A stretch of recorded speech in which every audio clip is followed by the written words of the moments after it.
এদিকে আজকের সবচেয়ে বড় খবর, ইরান দুঃস্বপ্ন কাটতে না কাটতেই মার্কিন সাম্রাজ্যে আরেক বিপদ। এবার আরও এক শত্রু ভাবাচ্ছে যুক্তরাষ্ট্রকেই। ইনি থাকবে আজকের একটি গুরুত্বপূর্ণ প্রতিবেদন। জেডি ভ্যান্সের সাথে ট্রাম্পের 12 বার ফোনে কথা হয়েছে ওই 21 ঘন্টার মধ্যে, তাতেও কোনো সমস্যা হয়নি, সবকিছু পজিটিভলি দফাওয়ারি এগোচ্ছিল। কিন্তু হঠাৎ একটা ফোন আসে। কার ফোন? দর্শক, আব্বাস আরাকচি বলছেন এই ফোনটা হচ্ছে বেনিয়ামিন নেতানিয়াহু। এদিকে আলোচনা ব্যর্থ হওয়ার পর ইরানকে যে প্রস্তাব দিলেন পুতিন, এনে থাকবে আজকের একটি গুরুত্বপূর্ণ প্রতিবেদন। ব্যর্থ হয়েছে ইসলামাবাদে অনুষ্ঠিত যুদ্ধবিরতির আলোচনা। পাকিস্তান ছেড়েছে ইরান যুক্তরাষ্ট্রের প্রতিনিধি দল, যার ফলে আবারও ঘনীভূত হচ্ছে সংঘাতের আশঙ্কা। এমন প্রেক্ষাপটে এবার নতুন প্রস্তাব নিয়ে হাজির হলেন রুশ প্রেসিডেন্ট ভ্লাদিমির পুতিন। এদিকে এবার পরমাণু অস্ত্র প্রকাশ্যে আনলো ইরান, ট্রাম্প নেতানিয়াহুর মাথায় হাত। এনে থাকবে আজকের একটি গুরুত্বপূর্ণ প্রতিবেদন। 40 দিনের যুদ্ধ থামলো, কিন্তু শান্তি কি এলো? ইসলামাবাদে 21 ঘন্টা ধরে টেবিলে বসলো যুক্তরাষ্ট্র আর ইরান পাকিস্তানের মধ্যস্থতায়, ইতিহাসের অন্যতম উচ্চ পর্যায়ের বৈঠকে। কিন্তু শেষ পর্যন্ত দুই পক্ষই উঠে গেল খালি হাতে, একে অপরকে দোষারোপ করতে করতে। এই ব্যর্থতার মাঝে আল জাজিরায় লিখলেন মার্কিন রাজনৈতিক কৌশলবিদ জন ফিহেরি ট্রাম্পের জন্য 7টি পথ, যা দিয়ে আমেরিকা এই যুদ্ধবিরতিতে জিততে পারে। আর অন্যদিকে তেহরান বলছে আলোচনা ব্যর্থ হয়নি, এটা শুধু শুরু। কিন্তু মাঠের বাস্তবতা বলছে অন্য কথা। এদিকে সৌদি আরবের মেরুদণ্ড ভেঙে দিয়েছে ইরান। এত ক্ষয়ক্ষতি কাটিয়ে উঠতে পারবে কি সৌদি আরব? এনে থাকবে আজকের একটি গুরুত্বপূর্ণ প্রতিবেদন।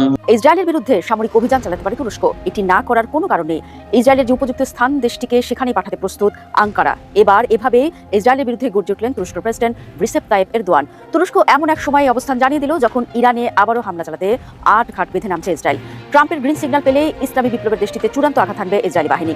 এদিকে ইসরায়েলের বিরুদ্ধে এবার সামরিক পদক্ষেপ নিতে যাচ্ছে এরদোয়ান। থাকছে বিস্তারিত প্রতিবেদনে। যুক্তরাষ্ট্র ইরান শান্তি আলোচনা ভেস্তে যাওয়ায় আবারও যুদ্ধের শঙ্কায় মধ্যপ্রাচ্য। পরবর্তী পদক্ষেপ নিয়ে সরাসরি মন্তব্য করেনি দুপক্ষের কেউই। তবে বিশ্লেষকরা বলছেন অস্থায়ী যুদ্ধবিরতির বাকি দিনগুলোতে পর্দার আড়ালে চলবে দর কষাকষি। এ সময় যুদ্ধ পুনরায় শুরু না হওয়ার সম্ভাবনাই বেশি। তবে উত্তেজনা প্রশমন হবে না। বলা হচ্ছে হরমুজ প্রণালীর নিয়ন্ত্রণ ইস্যুর উপরেই ঝুলে আছে মধ্যপ্রাচ্যের ভবিষ্যৎ। এদিকে হরমুজে ইরানি হুঙ্কারে পালিয়ে বাঁচল মার্কিন রণতরী। আবারও যুদ্ধের দ্বারপ্রান্তে মধ্যপ্রাচ্য। Video viral. থাকছে বিস্তারিত প্রতিবেদনে। কোনো সমঝোতা ছাড়াই ভেস্তে গেল যুক্তরাষ্ট্র ইরান আলোচনা। পাকিস্তান দীর্ঘ 21 ঘন্টা চেষ্টা করেও শান্তি আলোচনায় আনতে পারেনি দুই দেশকে। যুক্তরাষ্ট্র চায় না ইরান পরমাণু অস্ত্র তৈরি করুক, আর ইরান চায় না যুক্তরাষ্ট্রের কথা শুনে পরমাণু অস্ত্র তৈরি করা বন্ধ করতে। মূলত এই কারণ থেকেই হলো না দুই দেশের শান্তি চুক্তি। হুঁশিয়ারি পাল্টা হুঁশিয়ারিতে বাড়ছে যুদ্ধের দামামা। সকলেই ইরানের জন্য দোয়া করুন, আল্লাহ যেন ইরানের শক্তিকে আরো বৃদ্ধি করেন। সকলেই কমেন্টে বলুন আমিন। ইরান যুদ্ধের কুল কিনারাই করতে পারছে না যুক্তরাষ্ট্র। তার মাঝেই চীন নিয়ে এলো আরেক দুঃসংবাদ। আমেরিকাকে তাই নতুন ওয়ার ফ্রন্টের কথা ভাবতেই হচ্ছে। প্রশান্ত মহাসাগরের নীল জলরাশির উপর দিয়ে যখন আমেরিকার গর্ব F-22 র্যাপ্টর উড়ে যায়, তখন মনে করা হয় এটি অজেয়। কিন্তু সেই দম্ভে আজ বড় এক ফাটল ধরেছে। মার্কিন প্রতিরক্ষা মহলে এখন একটাই দুশ্চিন্তার নাম, চীনের তৈরি PL-15 মিসাইল, যার পাল্লায় টেক্কা দিচ্ছে খোদ আমেরিকান প্রযুক্তিকে। ঘটনার সূত্রপাত গত বছরের এক রুদ্ধশ্বাস মুহূর্তে। ভারতের রাফাল যুদ্ধ বিমানের পাইলটরা আকাশসীমায় এক অভাবনীয় অভিজ্ঞতার মুখোমুখি হন। পাকিস্তানি J-10C বিমান থেকে ছোড়া একটি চীনা মিসাইল প্রায় 200 কিলোমিটার দূর থেকে ধেয়ে আসে। এই এক ঘটনাতেই পরিষ্কার হয়ে যায় দক্ষিণ এশিয়ার আকাশেও যুদ্ধের ব্যাকরণ বদলে গেছে। হিসাবটা খুবই সরল কিন্তু ভয়াবহ। আমেরিকার সেরা air two air missile AIM-120 সর্বোচ্চ 185 কিলোমিটার পর্যন্ত আঘাত হানতে পারে, অথচ চীনের PL-15 অনায়াসেই 200 কিলোমিটার পার করে 300 কিলোমিটার ছোঁয়ার সক্ষমতা রাখে। অর্থাৎ মার্কিন পাইলট ট্রিগার টেপার আগেই চীনা মিসাইল তাদের ককপিটে আছড়ে পড়তে পারে। কেন এত শক্তিশালী এই চীনা অস্ত্র? রহস্য লুকিয়ে আছে এর ডাবল পালস সলিড রকেট মোটরে।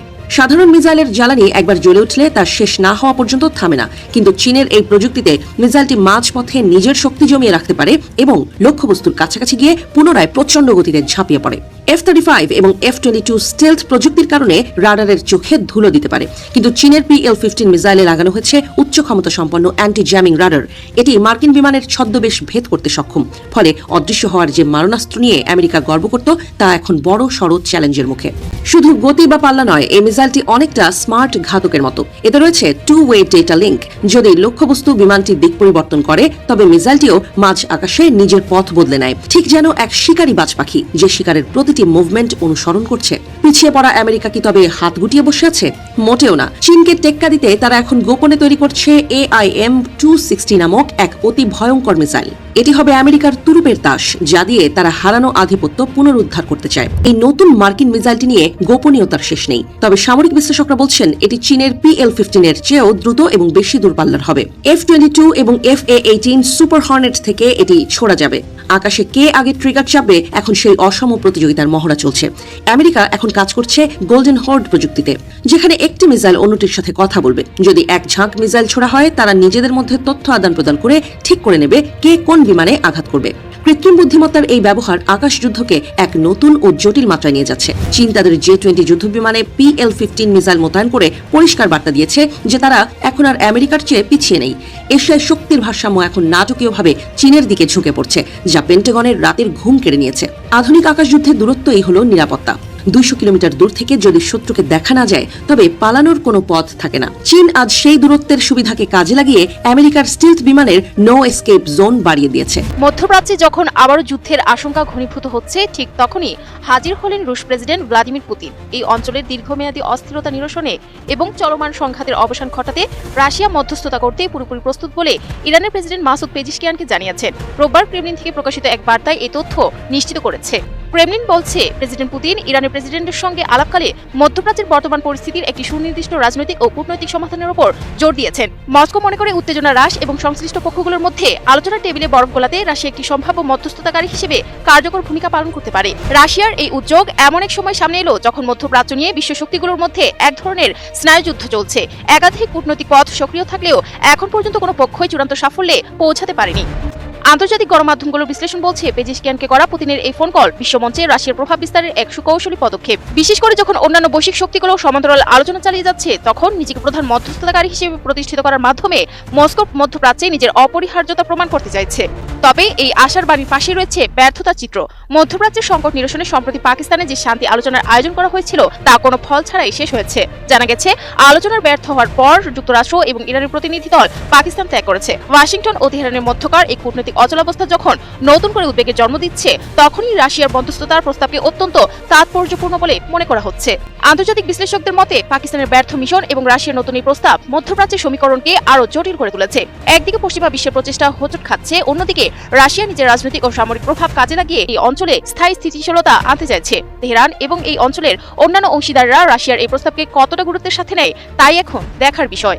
ইরান আমেরিকা যুদ্ধে মৃত্যুপুরীতে রূপ নিয়েছে সৌদি আরবের পূর্বাঞ্চল। এখানেই দেশটির গুরুত্বপূর্ণ জ্বালানি স্থাপনার অবস্থান। ইরান যুদ্ধে এসব স্থাপনা রীতিমতো পুড়ে ছাই হয়ে গেছে। ইরান আমেরিকা যুদ্ধবিরতির পরেও হরমুজ প্রণালী এড়িয়ে সৌদির যেই পাইপলাইনটি তৈরি হয়েছিল, সেটিও ছিঁড়ে দিয়েছে তেহরান। এক প্রতিবেদনে সৌদির ক্ষতির আদ্যপান্ত তুলে ধরেছে মধ্যপ্রাচ্য ভিত্তিক সংবাদ মাধ্যম মিডল ইস্টাই। গণমাধ্যমগুলো বলছে, সৌদির শেষ গুরুত্বপূর্ণ তেল অবকাঠামোতে হামলার কারণে বড় আঘাত এসেছে দেশের রপ্তানি খাতে। দেশের ইস্ট ওয়েস্ট পাইপলাইনে আঘাতের কারণে মোট তেল রপ্তানির প্রায় 10% সক্ষমতা নষ্ট হয়েছে বলে জানিয়েছে সৌদির জ্বালানি মন্ত্রণালয়। ইরানের আঘাতে পাইপলাইনের একটি গুরুত্বপূর্ণ পাম্পিং স্টেশন ক্ষতিগ্রস্ত হয়েছে। এতে করে প্রায় 7 লাখ ব্যারেল তেল পরিবহনের সক্ষমতা হারিয়েছে সৌদি। এই পাইপলাইনটি বৈশ্বিক বাজারে তেল পরিবহনের একটি প্রধান বিকল্প রুট হিসেবে ব্যবহৃত হয়ে আসছে।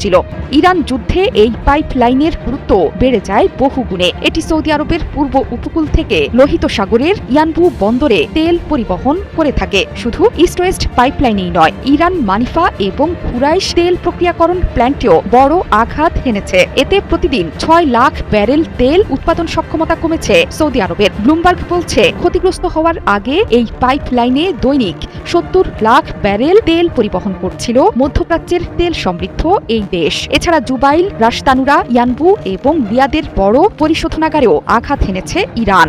সৌদি আরবের প্রায় সবগুলো গুরুত্বপূর্ণ জ্বালানি স্থাপনায় হামলার কারণে বৈশ্বিক বাজারে জ্বালানি সরবরাহে তীব্র চাপ তৈরি হয়েছে। সৌদি আরব বারবার বলে আসছে, এ ধরনের হামলা অব্যাহত থাকলে বৈশ্বিক তেলের সরবরাহে ঘাটতি এবং আন্তর্জাতিক বাজারে নতুন করে তৈরি হতে পারে ভয়ঙ্কর অস্থিরতা। সেই সাথে হরমুজ প্রণালী খুললেও জাহাজ চলাচলে এখনো ধীর গতি। ইরানের আরোপিত টোল এবং জাহাজের বীমা ফি এই জলপথে আগের মতো স্বাভাবিক অবস্থায় ফিরতে বাধা হয়ে দাঁড়িয়েছে। এই অবস্থায় আন্তর্জাতিক বাজারে তেলের দাম স্বাভাবিকে ফেরা নিয়ে শঙ্কিত বিশেষজ্ঞরা। ইরানের পারমাণবিক শক্তি নিয়ে বিশ্ব রাজনীতিতে আবারও দেখা দিল নতুন উত্তেজনা। আন্তর্জাতিক নিষেধাজ্ঞা, চাপ আর সামরিক হুমকির ভিড়েও ইরান তার প্রযুক্তিগত অগ্রগতি গোপনে টিকিয়ে রাখতে সক্ষম হয়েছে। 43 দিনের টানা যুদ্ধের পর নতুন এক বাস্তবতা সামনে এলো। ইরানের পারমাণবিক কর্মসূচি শুধু টিকে নেই, সেটি এখন বেশ জটিল ও বিপজ্জনক পর্যায়ে পৌঁছে গেছে। একসময় পশ্চিমা শক্তিগুলো ইরানের পারমাণবিক স্থাপনা ধ্বংস করা সম্ভব বলে দাবি করলেও সেই ভঙ্গুর কাঠামো নিয়েই ঘুরে দাঁড়ালো তেহরান। সাম্প্রতিক বিভিন্ন গোয়েন্দা তথ্যে ইঙ্গিত পাওয়া যাচ্ছে ইরানের মূল সক্ষমতা পুরোপুরি নিশ্চিহ্ন হয়নি। বিশেষ করে ইউরেনিয়াম সমৃদ্ধকরণ প্রযুক্তি এবং সেন্ট্রিফিউজ নেটওয়ার্ক এখনো বহাল তবিয়াতেই কাজ চালাচ্ছে। পারমাণবিক স্থাপনা আরো সুরক্ষিত, আরো গভীর ভূগর্ভস্থ স্থানে সরিয়ে নেওয়া হয়েছে, যেখানে অত্যাধুনিক বাংকার বাস্টারও কার্যত অকার্যকর। এই বাস্তবতা আন্তর্জাতিক নিরাপত্তা বিশ্লেষকদের মধ্যে নতুন করে উদ্বেগ ছড়িয়েছে। কারণ কোনো দেশের পারমাণবিক সক্ষমতা যদি ধ্বংস না হয়ে টিকে থাকে, তাহলে সেটি সময়ের সাথে আরো পরিণত হওয়ার সুযোগ পায়। ইরানের ক্ষেত্রেও সেটাই ঘটেছে বলে আশঙ্কা করা হচ্ছে। দীর্ঘদিনের নিষেধাজ্ঞা, অর্থনৈতিক চাপ এবং আঞ্চলিক উত্তেজনা এখন উল্টো তাদের কৌশলকে আরো আগ্রাসী করে তুলেছে। বিশেষজ্ঞরা বলছেন ইরান এখন এমন এক অবস্থানে দাঁড়িয়ে আছে যেখানে তাদের কাছে পর্যাপ্ত পরিমাণে উচ্চমাত্রায় সমৃদ্ধ ইউরেনিয়াম থাকতে পারে, যা তাত্ত্বিকভাবে পারমাণবিক অস্ত্র তৈরির দ্বারপ্রান্তে নিয়ে যেতে পারে। যদিও ইরান বারবার দাবি করে আসছে যে তাদের কর্মসূচি সম্পূর্ণ শান্তিপূর্ণ, কিন্তু বাস্তবতা ও সন্দেহের দেয়াল ক্রমশ হালকা হয়ে আসছে। সবচেয়ে উদ্বেগজনক দিক হলো ইরানের এই সক্ষমতা এখন আর সহজে লক্ষ্যবস্তু নয়। নতুন করে ভূগর্ভস্থ স্থাপনা, গোপন লজিস্টিক নেটওয়ার্ক এবং ছড়িয়ে থাকা গবেষণা কেন্দ্রগুলো একটি বিকেন্দ্রীকৃত কাঠামো তৈরি করেছে, যা ধ্বংস করা প্রায় অসম্ভব করে তুলেছে। অর্থাৎ এক জায়গায় আঘাত করলেই পুরো ব্যবস্থা ভেঙে পড়বে এমন ধারণা এখন আর কার্যকর নয়। এই পরিস্থিতি মধ্যপ্রাচ্যের শক্তির ভারসাম্যকেও নাড়িয়ে দিচ্ছে।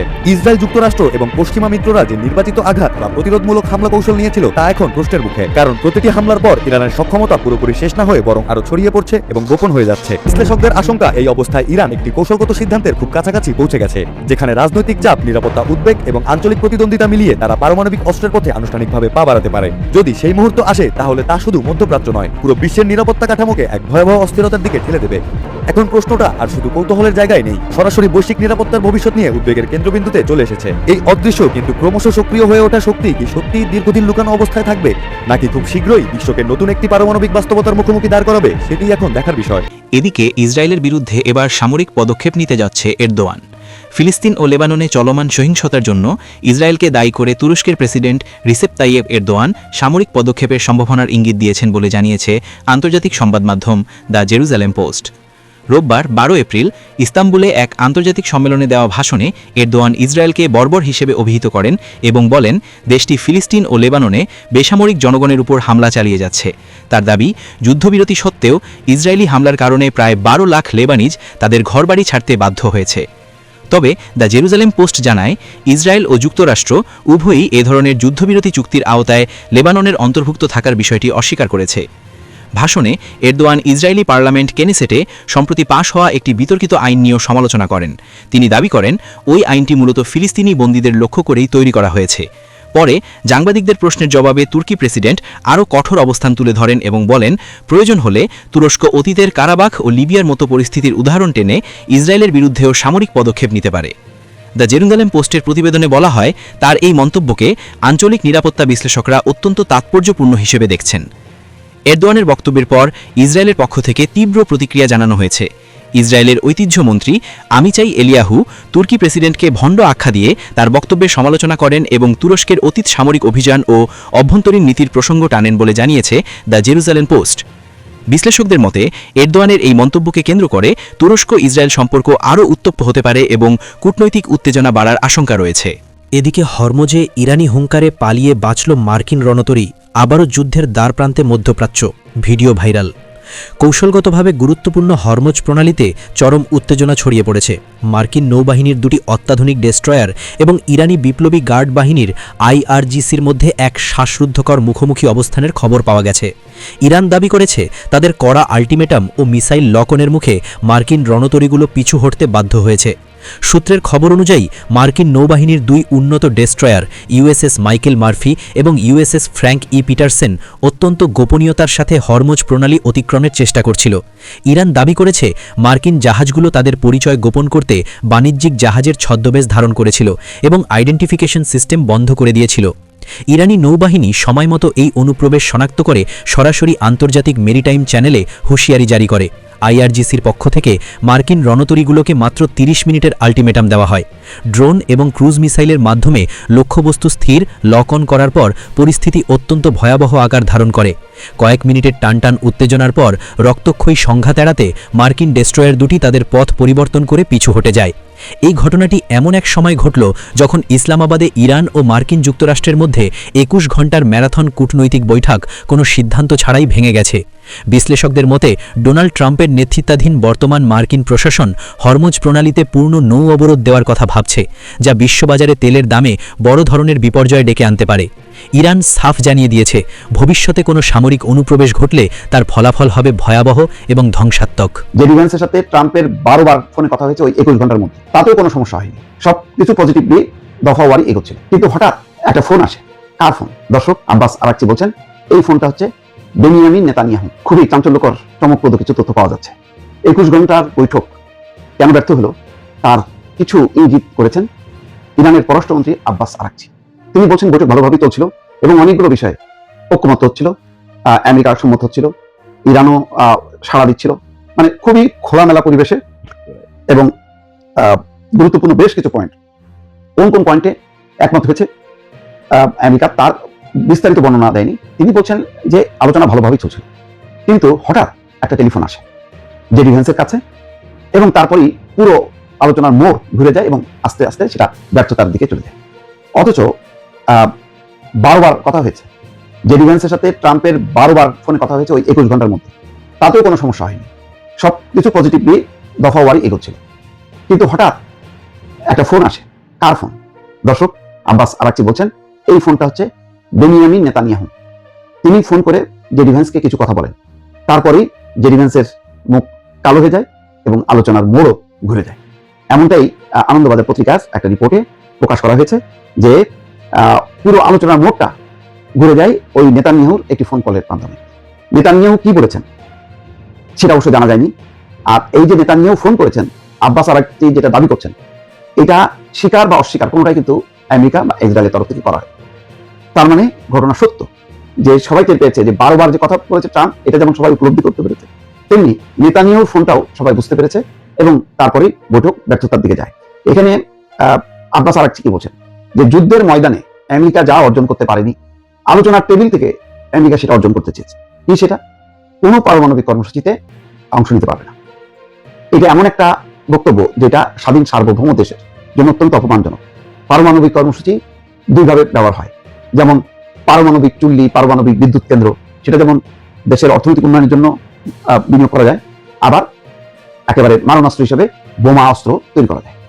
তো ইরান বারবার বলার চেষ্টা করেছে যে তাদের এই পারমাণবিক কর্মসূচি শান্তিপূর্ণ। প্রয়োজনে আমেরিকার প্রতিনিধি দল বা বিশেষজ্ঞরাও তাদের এই কর্মসূচি দেখভাল করতে পারে বা একটা কমিটির মধ্যে অন্তর্ভুক্ত থেকে তারা যাচাই করতে পারে যে তাদের পারমাণবিক কর্মসূচির লক্ষ্য কি, উদ্দেশ্য। কিন্তু কোনোভাবে আমেরিকা সেটা মানতে রাজি না। তো এখন অন্ধের মতন আপনি দোষ চাপাবেন, ইরান সেটা মানবে না। ফলে এই একটা পয়েন্ট ছাড়া বাকি আর কোনো পয়েন্ট এই আমেরিকার মানে কোনো বক্তব্য নেই, কোনো বিষয় নেই। এবং ইরানের পক্ষ থেকে যা যা দাবি করা হচ্ছে সবগুলি যৌক্তিক। যেমন নিষেধাজ্ঞা প্রত্যাহার যৌক্তিক, সম্পদ আটকে রেখেছে আমেরিকা বিদেশে, ইরানের বিভিন্ন সম্পদ যার $6 বিলিয়ন, এখানে বলা হচ্ছে কাতারের $6 বিলিয়ন আটকে আছে, সেটা ছাড় করা। তারপরে যুদ্ধের ক্ষতিপূরণ দেওয়া যৌক্তিক। ৩৩,০০০ অবকাঠামো ধ্বংস করা হয়েছে, এই অবকাঠামো মেরামত করতে কমপক্ষে 10 বছর লাগবে এবং বিশাল বিনিয়োগ, সেটা ইরান কেন দেবে? কারণ ইরান তো যুদ্ধ করে। তারপর হরমুজ প্রণালী হচ্ছে ইরানের অংশ এবং সে ওই যাতায়াতের করে টোল বসাবে, যুক্তরাষ্ট্র এটা করতে দেবে না। যুক্তরাষ্ট্র বলছে এটা চাঁদাবাজি, সে কারণে সে আজকে থেকে অবরোধ শুরু করে অন্যরকম একটা যুদ্ধ, স্ট্রাইক শুরু করবে। এখন যুদ্ধ থেকে ইরান আমেরিকা চলে গেল স্ট্রাইকে। এই সমস্ত কুপরামর্শ যত আছে, সম্ভবত নেতানিয়াহু এমন কিছু বিষয় জেডি ভ্যান্সের কানের মধ্যে দিয়েছে, জেডি ভ্যান্স সাথে সাথে ঘুরে গেছে এবং পুরো আলোচনা ব্যর্থতার দিকে চলে গেছে। এই গুরুত্বপূর্ণ তথ্যটা আব্বাস আরাকচি সম্প্রতি ফাঁস করেছে। 40 দিনের যুদ্ধ থামলো, কিন্তু শান্তি কি এলো? ইসলামাবাদে 21 ঘন্টা ধরে টেবিলে বসলো যুক্তরাষ্ট্র আর ইরান পাকিস্তানের মধ্যস্থতায়, ইতিহাসের অন্যতম উচ্চ পর্যায়ের বৈঠকে। কিন্তু শেষ পর্যন্ত দুই পক্ষই উঠে গেল খালি হাতে, একে অপরকে দোষারোপ করতে করতে। এই ব্যর্থতার মাঝে আল জাজিরায় লিখলেন মার্কিন রাজনৈতিক কৌশলবিদ জন ফিহেরি ট্রাম্পের জন্য 7টি পথ, যা দিয়ে আমেরিকা এই যুদ্ধ বিরতিতে জিততে পারে। আর অন্যদিকে তেহরান বলছে আলোচনা ব্যর্থ হয়নি, এটা শুধু শুরু। কিন্তু মাঠের বাস্তবতা বলছে অন্য কথা। পাকিস্তানের মধ্যস্থতায় ইসলামাবাদে অনুষ্ঠিত এই বৈঠককে 1979 সালের ইসলামী বিপ্লবের পর যুক্তরাষ্ট্র ও ইরানের মধ্যে হওয়া সবচেয়ে উচ্চ পর্যায়ের আলোচনাগুলোর একটি হিসেবে দেখা হচ্ছে। ভাইস প্রেসিডেন্ট জেডি ভ্যান্স নেতৃত্ব দিলেন মার্কিন দলের, ইরানের পক্ষে ছিলেন পার্লামেন্টের স্পিকার মোহাম্মদ বাঘের গালিবাফ। কিন্তু 21 ঘন্টার ম্যারাথন বৈঠকেও সমঝোতার কোনো আলো দেখা গেল না। ইরানের রাষ্ট্রীয় ও ঘনিষ্ঠ বিভিন্ন সূত্রের দাবি, আলোচনায় অগ্রগতি না হওয়ার মূল কারণ যুক্তরাষ্ট্রের কঠোর ও অযৌক্তিক অবস্থান। আর ওয়াশিংটন সে বলছে ইরানই নমনীয় হয়নি। ফিহেরি তার বিশ্লেষণে প্রথমেই যে বিষয়টি তুললেন সেটি হলো হরমুজ প্রণালী। তার মতে হরমুজ প্রণালী সব জাহাজের জন্য উন্মুক্ত রাখাটাই হওয়া উচিত ট্রাম্প প্রশাসনের 1 নম্বর লক্ষ্য, কারণ এটাই বৈশ্বিক অর্থনীতির জন্য সবচেয়ে গুরুত্বপূর্ণ এবং মার্কিন দেশীয় জনগণের কাছে তেলের দামই সবচেয়ে সরাসরি অনুভূত হয়। প্রণালী বন্ধ থাকলে তেলের দাম আকাশ ছোঁয়া এবং সেই আগুন জ্বলছে ট্রাম্পের নিজের ঘরেই। দ্বিতীয় পরামর্শ হলো ইরানের ভেতরের বিরোধী আন্দোলনকে শক্তিশালী করা। রেভলিউশনারি গার্ড বাহিনী যৌথ মার্কিন ইসরায়েলি হামলায় ইতোমধ্যে দুর্বল হয়েছে, তাই গোয়েন্দা সংস্থাগুলোর উচিত ইরানের প্রতিবাদ আন্দোলনকে অস্ত্র ও সম্পদ দিয়ে আরও শক্তিশালী করা। বোমা ফেলে সেতু ভাঙলে উল্টো বিপদ, কারণ সেই সেতু দরকার হবে ভেতরের বিদ্রোহীদেরই। তৃতীয় পথ হলো মিত্রদের সঙ্গে সম্পর্ক মেরামত। ফিহেরি মনে করেন ন্যাটোর মধ্যে বিভেদ রেখে রাশিয়া ও চীন আনন্দিত হচ্ছে। একটি ঐক্যবদ্ধ পশ্চিমা বিশ্ব, বিশেষত হরমুজ প্রণালী উন্মুক্ত রাখার প্রশ্নে এখন অপরিহার্য। চতুর্থ পরামর্শ হলো বার্তা পরিষ্কার করা। ট্রাম্পের চরমপন্থী বক্তব্য মিত্রদের ভয় পাইয়ে দিয়েছে, মার্কিন জনগণকে উদ্বিগ্ন করেছে, এমনকি পোপকেও বিস্মিত করেছে। এমনকি ট্রাম্পের কট্টর সমর্থকদের একাংশ 25তম সংশোধনী প্রয়োগ করে তাকে সরিয়ে দেওয়ার দাবি তুলেছেন। আর প্রতিরক্ষামন্ত্রী পিট হেগসেট এই যুদ্ধকে খ্রিস্টান ক্রুসেড বলে যে মন্তব্য করেছেন সেটা পরিস্থিতি আরও জটিল করেছে। পঞ্চম পরামর্শে ফিহেরি বললেন ইরানের জনগণকে শান্তির স্বপ্ন দেখাতে হবে। ভেনেজুয়েলার উদাহরণ টেনে তিনি বললেন সেখানে সরকারের মাথা কাটা গেলে বাকি কাঠামো ঠিকই থেকে গেছে, পুরোপুরি শাসন ব্যবস্থা উপড়ে ফেলার দরকার নেই, দরকার শুধু দৃষ্টিভঙ্গির পরিবর্তন। ষষ্ঠ পথে তিনি বললেন স্থায়ী শান্তির শর্ত স্পষ্টভাবে জানিয়ে দিতে হবে। সন্ত্রাসী সংগঠনগুলোর অর্থায়ন বন্ধ করতে হবে, ইসরায়েলের বিরুদ্ধে প্রক্সি যুদ্ধ বন্ধ করতে হবে এবং পারমাণবিক কর্মসূচি কখনো অস্ত্রে পরিণত হতে দেওয়া যাবে না। সবচেয়ে বিস্ফোরক পরামর্শটি রইল সপ্তমে, ইসরায়েলকে সোজা কথায় বোঝাতে হবে। ফিহেরির ভাষায় নেতানিয়াহু ট্রাম্পকে বুঝিয়েছিলেন এটা দ্রুত কম খরচের যুদ্ধ হবে এবং ইরানি শাসন উল্টে যাবে, কিন্তু কোনোটাই হয়নি। তার মতে নেতানিয়াহুর রাজনৈতিক টিকে থাকার জন্য চিরকালের যুদ্ধ দরকার, কিন্তু মার্কিন জনগণ আর সেটা চায় না। এদিকে ইরান, তারা এই ব্যর্থতাকে সরাসরি স্বীকার করছে না। ইরানের পররাষ্ট্র মন্ত্রণালয়ের মুখপাত্র ইসমাইল বাগেই বললেন শুরু থেকেই এমন আশা করার কথা ছিল না যে একটি বৈঠকেই সমঝোতা হয়ে যাবে, কিন্তু ফার্স্ট নিউজের ভাষ্য ভিন্ন। ইরানের ফার্স্ট নিউজ এজেন্সি দাবি করেছে যুক্তরাষ্ট্র আলোচনার টেবিল থেকে সরে যাওয়ার অজুহাত খুঁজছিল এবং যুদ্ধের লক্ষ্য পূরণে ব্যর্থ হওয়ার পর এখন কূটনৈতিক চাপ সৃষ্টির চেষ্টা করছে। হরমুজ প্রণালী, পারমাণবিক কর্মসূচি এবং আঞ্চলিক নিরাপত্তা নিয়ে মার্কিন দাবিগুলোকে ইরান অতিমাত্রায় উচ্চাভিলাষী বলে প্রত্যাখ্যান করেছে এবং বলেছে যুদ্ধের মাধ্যমেও যা আদায় করা যায়নি তা আলোচনার টেবিলে দেওয়া সম্ভব নয়। অর্থাৎ দুই পক্ষের দূরত্ব শুধু কৌশলগত নয়, মনস্তাত্ত্বিকও। একজন বলছেন আমরা জিতেছি, অন্যজন বলছে আমরা কিছুই দেব না। মাঝখানে শান্তির সম্ভাবনা ঝুলে আছে সরু সুতোয়। 40 দিনের যুদ্ধের সূচনা হয়েছিল গত 28 ফেব্রুয়ারি, যখন যুক্তরাষ্ট্র ও ইসরায়েল যৌথভাবে ইরানে বিমান হামলা চালায়। এরপর পাল্টাপাল্টি হামলায় জ্বালানি বাজারে দেখা দেয় ইতিহাসের অন্যতম বড় অস্থিরতা। এখন যুদ্ধবিরতি আছে, কিন্তু শান্তি নেই। ইরান জানিয়েছে এখন বিষয়টি উচ্চ পর্যায়ের আলোচনা থেকে কারিগরি পর্যায়ে চলে গেছে, যেখানে লিখিত প্রস্তাব ও বিশেষজ্ঞ পর্যায়ের খসড়া বিনিময় হচ্ছে। তবে পরবর্তী বৈঠকের কোনো তারিখ নেই। প্রশ্ন তাই একটাই, এই যুদ্ধবিরতি কি আসলে শান্তির পথ নাকি দুই পক্ষের শ্বাস নেওয়ার বিরতি? ফিহেরি 7টি পথ দেখিয়েছেন, কিন্তু ইরান সেই পথে হাঁটতে রাজি কিনা সেটাই এখন মূল প্রশ্ন। আর যতদিন হরমুজ প্রণালী নিয়ে অনিশ্চয়তা থাকবে, তেলের দামের চাপে ট্রাম্পের নিজের ঘরেই আগুন জ্বলতে থাকবে। যুদ্ধবিরতি এখন কেবল একটি কাগুজে চুক্তি, মাঠে দুই পক্ষই পরের দফার জন্য প্রস্তুত হচ্ছে।